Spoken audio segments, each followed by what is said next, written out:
Welcome to Voodoo Whiskey Gaming, and this is my late review of Darksiders 3. I played it on the PS4, it's also available on the Xbox One and PC. So let's get into the story. You play Fury, the only female member of the Four Horsemen, and you are sent to Earth to hunt down and capture the 7 deadly sins on behalf of the Charred Council. This takes place after the war has begun between heaven and hell on Earth, but before war is sent to Earth. So while Fury is hunting down the 7 deadly sins, she begins to find out that there is more going on. There's something behind the scenes happening. And it works well because the Darksiders games have always hinted at that. The first 2 did, at least. So it's good that this definitely continues that. This actually feels like a good continuation of the Darksiders story, which is nice considering that it's made by a different company. As for the audio, I like the voiceover work in this game. I think it's well done. It's a little over the top at times, but that works with the style of the game. The only 2 complaints I have with the voiceover work is that Vulgrim is back, and it doesn't sound like the same voice actor. It sounds like somebody trying to do a Vulgrim voice and doing a pretty good job, but it doesn't sound quite the same. Also, there's a scene that includes death, and it's definitely not the same voice actor who did death in the past. As for the sound effects during combat and just the ambient ones, the monsters, etc., those all sound good. I like those. I think they worked well. As for the music, I like the music. I just wish the game had more music in it. There was a lot of times where I'd be traversing the world or even doing some grinding and the music wouldn't be playing. It would just be ambient sound effects, and that's kind of sad to me because, like I said, I enjoy the music.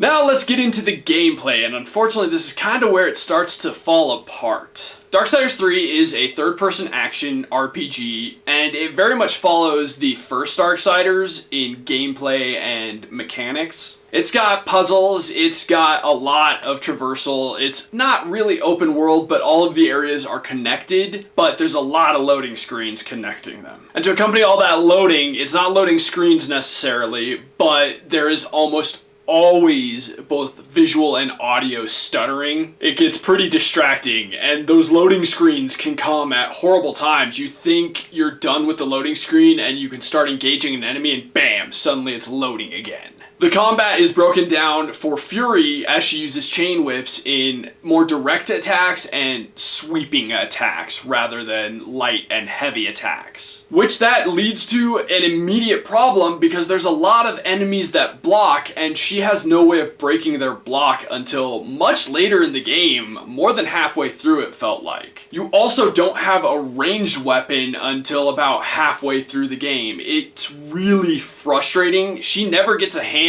like Death or War. Throughout the game, she gets new hollows is what they were called. They grant her new abilities, new powers, fire, electricity, gravity essentially. And each of those also grants a new weapon, and that's when you finally get a weapon that can break through guard, but it's really, really frustrating up until then. Also, you will run into invisible enemies, like you can kind of see them, but there's no way to lock on to them until you've hit them at least once, which is a little difficult to do because I'll get into it later, but the controls are far from flawless. Also, Fury cannot block, she can only dodge, and the problem with that is you can be hit while dodging. You may be dodging one enemy's attack and get hit by another's while you're in the middle of it. It's a huge pain in the ass. Even when you do a perfect dodge, which is supposed to lead you to a counterattack, you still can be attacked by an enemy to the other side, and it'll throw off your counterattack. Unlike Darksiders 1 and 2, the combat does not feel well balanced in this game. While Fury has a bit more reach than Death or War did because she has the whips, she doesn't do nearly enough damage ever. No matter how much leveling up I did, I really didn't feel like I was doing enough. I also never felt like I was able to take enough hits to balance things out. And because the dodging mechanic is such shit, you take a lot of hits. Also, while the enemies suck and are not well balanced, the thing that is your worst enemy and makes all the combat so much more difficult is the fact that the camera is complete trash. It's just absolute shit. It's horrible. It does not work well. Then there's the lock-on system, which also does not work well.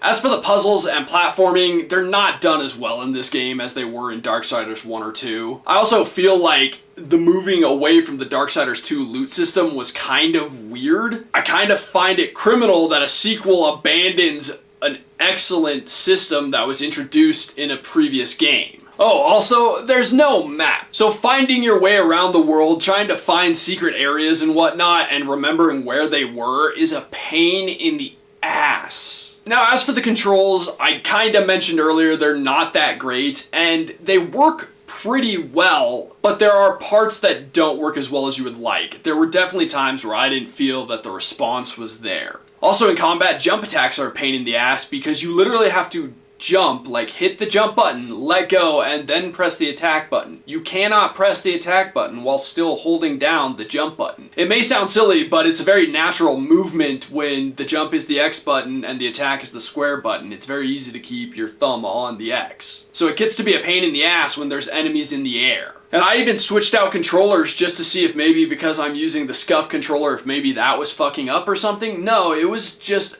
in general a problem with the game. Sometimes switching between your different holo powers didn't work very smoothly and could make doing some of the puzzles very difficult. The lock-on system did not work great. In general, the controls were not quite as precise as I would have liked. As for the graphics, I like how bright and colorful the world is. I like that, and that's about the extent of the good I can say for this game. Because there's a lack of detail in this game that was present in the previous two games, which were previous gen games originally. You can get remasters on the current consoles, but they were originally released on the 360 and PS3. But not only that, and the biggest problem I had was the fact that the art style is different. It definitely doesn't look like Joe. I can never pronounce his last name, so I will put it here. It doesn't look like his artwork. It looks like somebody trying to do a very comic book, cartoony style artwork. Not overly cartoony, but trying to kind of mimic his artwork, but then make it their own as well. And I just didn't like that because you've had two games that were done in his artwork, his style, and then you have this game that strays from that. So overall, I found that pretty disappointing. Like, even the, not quite cutscenes, but like the still panel cutscenes, those looked different. Like, everything, you can see that somebody was like trying to get a similar art style, but it definitely wasn't the original art style. While I did get used to it, it still was weird because it was like playing Call of Duty Modern Warfare and then suddenly the next one was like an anime cel-shaded game. It was just weird in that shift in art styles. To wrap this up, I am honestly and truly disappointed in this game. It reminds me of how you used to get a Call of Duty and it would do amazing, and then the following year you would have like 12 shitty knockoffs. Darksiders 3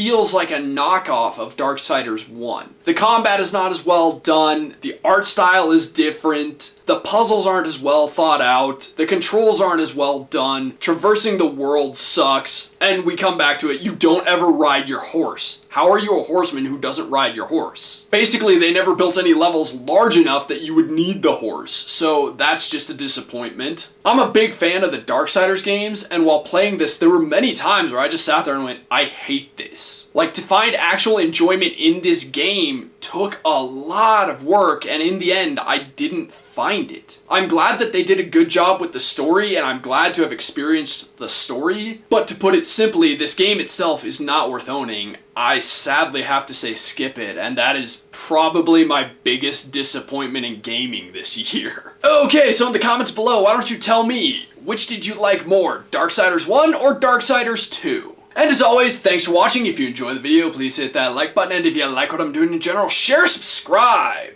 Have a good one.